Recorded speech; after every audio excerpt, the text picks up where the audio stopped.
ক্রীড়া উপদেষ্টার সঙ্গে বিসিবি কর্মকর্তাদের ওই যে পরিচয় পর্বের যে মুহূর্তটি আপনাদের কার কাছে কেমন লেগেছে জানি না, কিন্তু ব্যক্তিগতভাবে আমার কথা যদি বলেন, আমার কাছে মোটেও ভালো লাগেনি, শোভন মনে হয়নি। একেবারে সোজা বাংলায় যদি বলি, আমার কাছে বেয়াদবি মনে হয়েছে।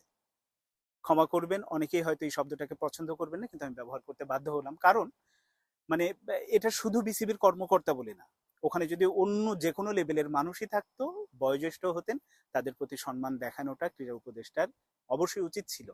কারণ তিনি যেটা করেননি, ফলে আমি এখন যেমন সমালোচনা করছি, অনেকেই সমালোচনা করছেন। এখন প্রশ্ন আসতে পারে আসলে ওই মুহূর্তটা তিনি কিভাবে ম্যানেজ করতে পারতেন।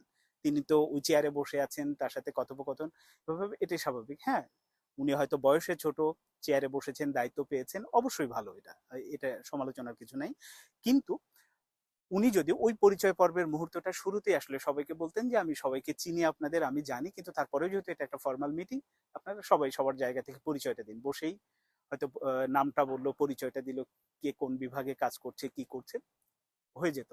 সবাই কিন্তু খুব সানন্দে ভালোভাবে। কিন্তু আমরা কি দেখেছি, বিসিবির এক একজন কর্মকর্তা দাঁড়িয়ে মানে উঠে সালাম দিচ্ছেন, কাচুমাচু হয়ে বসছেন, এই ব্যাপারটা না ভালো লাগেনি, আরো ভালো লাগেনি। কারণ আমাদের সমাজ ব্যবস্থায় এখনো বাংলাদেশের প্রেক্ষাপটে অনেক সমস্যা আছে, অনেক রকম ঝামেলা আছে চারপাশে, তারপরেও কিন্তু আমরা মুরব্বীদের সম্মান দিই। সেটা পরিবারের মধ্যে হোক, পরিবারের বাইরেও হোক, স্কুলে হোক, কলেজে হোক, বিশ্ববিদ্যালয়ে হোক, বা চাকরি যে যেখানে কাজ করছি, এই সব জায়গায় কিন্তু এই প্র্যাকটিসটা এখনো আছে। এবং তিনি করেননি, আসিফ মাহমুদ করেননি, এই কারণে আমি যেমন সমালোচনা করছি, অনেকেই কিন্তু সমালোচনা করছে। হয়তো অনেকে বলবেন যে আসিফ মাহমুদের জায়গায় অন্য একজন যদি সমাজের দুর্নীতিগ্রস্ত বা দেখতে পারে না, নেতিবাচক ভাবে বেড়ে ওঠা একটা মানুষ যদি ওখানে বসতো, তাকেও তো আসলে সম্মান জানাতো। আমার প্রশ্নের জায়গাটা ওখানে আসলে। অন্যদের চেয়ে তো আসিফ মাহমুদ আলাদার জন্যই ওখানে গিয়েছে, তার মানে আসিফ মাহমুদের কাছ থেকে ব্যবহারটা অন্যরকম আসবে, এটাই স্বাভাবিক। এবং তিনি যদি আসলে বিসিবির কর্মকর্তাদের ওইভাবে সম্মান জানাতেন বা পরিস্থিতিটা ম্যানেজ করতে পারতেন, তাহলে কিন্তু ইয়াং জেনারেশনের কাছে অন্যরকম মেসেজ যেত। যে হ্যাঁ, শুধু ইয়াং জেনারেশন কেন, আমি বলবো মুরব্বীদের কাছে, যারা বয়োজ্যেষ্ঠ আছে, যারা এখনো এই জেনারেশনকে নিয়ে ন্যূনতম সন্দেহ প্রকাশ করে যে এরা কিছু করে না, পারে না, তাদের মনেও কিন্তু ভিন্ন বার্তা যেত।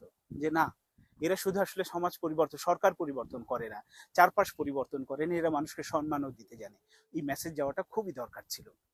আরো আমার কষ্টের জায়গাটা কোথায়, আমি যেহেতু স্পোর্টস নিয়ে কাজ করি, ওই জায়গাটা একটু বলি। মানে বিসিবির যে কর্মকর্তারা আপনার রুমেও ওদিন গিয়েছে, সবাইকে এক পাশে রাখুন, শুধুমাত্র একজনকে একটু আলাদা করুন, আকরাম খান। বাংলাদেশের ক্রিকেট আজ যেখানে দাঁড়িয়ে, আকরাম খানের একটা ইনিংসের ওপরে, শুধুমাত্র আকরাম খানের প্রতি আসলে সম্মানটা জানিয়ে হলেও অন্যভাবে পরিস্থিতি ম্যানেজ করা যেত। সেটা করলে আসিফ মাহমুদের সমালোচনা হতো না, আসিফ মাহমুদ আরো অনেক ওপরে মানে কি বলবো, সবার প্রশংসায় ভাসতেন। সেই কাজটি এবার হয়তো ভুল হয়েছে, আশা করি আগামীতে ভুল হবে না। এবং এই ভুল যদি হয়, তাহলে কিন্তু আপনাদের এই যে অর্জনগুলো প্রশ্নবিদ্ধ হয়ে যাবে, আপনারাই সমালোচনার মুখে পড়বেন।